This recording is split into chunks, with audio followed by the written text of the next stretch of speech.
آقا کریم نے صفوں کو سیدھا کرنے کی تلقین کرتے ہوئے کہا کہ مت سمجھنا کہ میں صرف آگے دیکھ رہا ہوں، میں آگے بھی دیکھ رہا ہوں، میں پیچھے بھی دیکھ رہا ہوں، تمہارے رکوعوں کو بھی دیکھ رہا ہوں اور دلوں میں پیدا ہونے والے خشوعوں کو بھی دیکھ رہا ہوں۔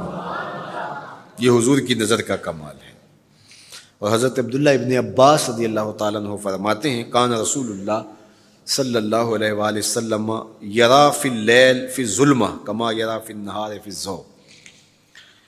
حضور رات کی تاریکی میں یوں دیکھتے تھے جس طرح دن کے اجالے میں دیکھتے تھے۔ میں نہیں دیکھ سکتا، یہ دیکھو یہ روشنیاں ہیں، یہ لائٹیں لگی ہوئی ہیں اور میں یہاں سے دیکھ رہا ہوں، اگر یہ چراغاں ختم ہو جائے، یہ روشنیاں بجھ جائیں تو وہ دور چیزیں لکھی ہوئی ہیں وہ تو دکھائی نہیں دے گی، یہ کتاب میری جھولی میں بھی ہوگی میں پھر بھی نہیں دیکھ سکوں گا، اس لیے کہ میری آنکھیں نور ہیں، لیکن یہ اتنی دیر تک نہیں دیکھ سکتی جب تک یہ خارج کی روشنی بھی موجود نہ ہو۔ لیکن حضور سراپا نور ہیں، حضور ظلمت میں بھی دیکھتے تھے، روشنی میں بھی دیکھتے تھے۔ چونکہ میری آنکھیں ان روشنیوں کی محتاج ہیں، کائنات کی ساری روشنیاں شمس و قمر بھی میرے حضور کے محتاج ہیں، اس لیے حضور علیہ الصلوۃ والسلام شمس و قمر کی روشنی کے محتاج نہیں تھے۔ حضور کی مبارک آنکھیں جو ہیں وہ اندھیرے میں بھی دیکھتی تھیں اور حضور کی آنکھیں روشنی میں بھی دیکھتی تھیں۔ آقا کریم علیہ السلام نے ایک موقع پہ ارشاد فرمایا وَإِنَّ مَوْعَدَكُمُ الْحَوْض وَإِنِّي لَأَنظُرُ إِلَيْهِ مِن مَقَامِي هَذَا، بخاری مسلم باقی کتب حدیث میں موجود ہے۔ فرمایا کہ تمہارا جو حوض کوثر پر وعدہ ہے جہاں میں تمہیں جام بھر بھر کے دوں گا، فرمایا میں یہاں کھڑا ہوں اور یہاں کھڑے ہو کے اس کو دیکھ رہا ہوں۔ حضور یہاں کھڑے ہیں اور وہاں دیکھ رہے ہیں۔ ایک دن حضور صلاۃ الاستسقاء پڑھا رہے تھے، جب بارش نہ ہو رہی ہو تو اس کی جو نماز پڑھائی جاتی ہے اللہ کے حضور دعا کرنے کے لیے تو اس کو صلاۃ الاستسقاء کہا جاتا ہے۔ ام المومنین سیدہ عائشہ رضی اللہ تعالیٰ عنہ سے مروی ہے۔ تو نماز پڑھاتے پڑھاتے حضور نے ہاتھ آگے کیا پھر پیچھے کھینچ لیا، تو عمومی طور پہ ایسا نہیں ہوتا۔ تو صحابہ نے جب دیکھا تو بعد میں کسی نے پوچھا حضور آج نماز میں آپ نے ہاتھ آگے بڑھایا اور پیچھے کھینچ لیا، مجھے بتائیے کہ حالت نماز میں نظر کہاں ہونی چاہیے؟ جائے سجدہ پہ ہونی چاہیے نا، لیکن صحابہ حضور کو دیکھ رہے ہیں۔ اللہ اکبر۔ صحابہ سے کسی نے پوچھا کہ تم بتاؤ ظہر اور عصر کی نمازوں میں حضور قرات کرتے تھے؟ کہا ہاں کرتے تھے، بخاری میں۔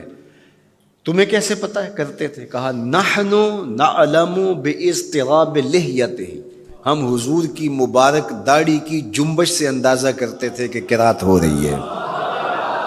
معلوم ہوا نماز بھی چلتی رہتی تھی، رخ محبوب کی دید بھی ہوتی رہتی تھی۔ اور اقبال کہتا ہے شوق تیرا اگر نہ ہو میری نماز کا امام، میرا رکوع بھی حجاب میرا سجود بھی حجاب۔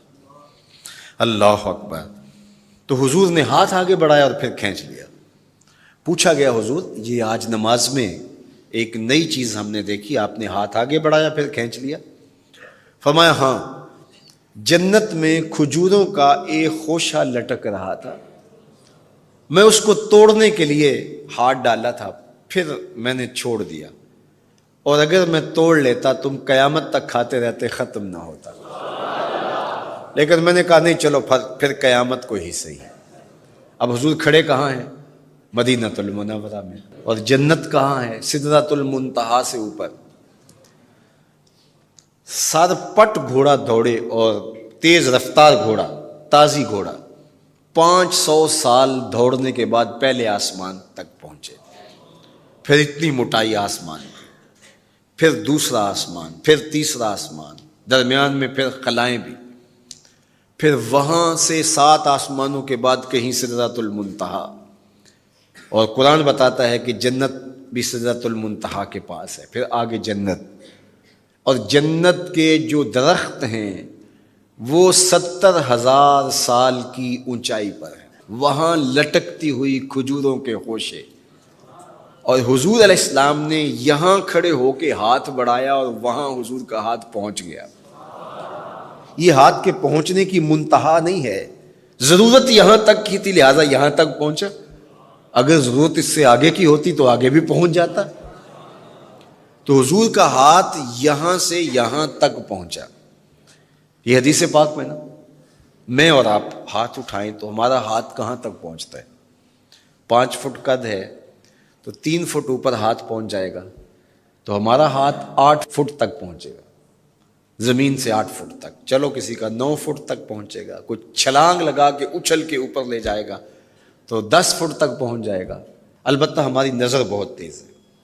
ہماری نظر پہلے آسمان کے ٹمٹماتے ہوئے ستارے دیکھتی، دوسرے آسمان کے ستارے بھی دکھائی دیتے ہیں، تیسرے آسمان کے ستارے، چاند سورج میں دکھائی دیتا ہے.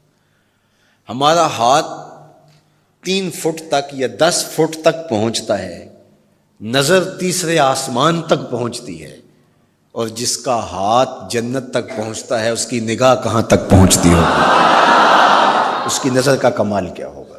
اس لیے فرمایا انی ارا ما لا ترون واسمع ما لا تسمعون، جو میں دیکھتا ہوں وہ تم نہیں دیکھتے، جو میں سنتا ہوں وہ تم نہیں سنتے.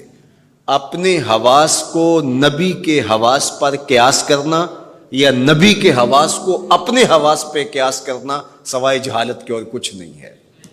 چے نسبت خاک را بعالم پاک، کہاں ہم کہاں ان کی ذاتیں بابرکات.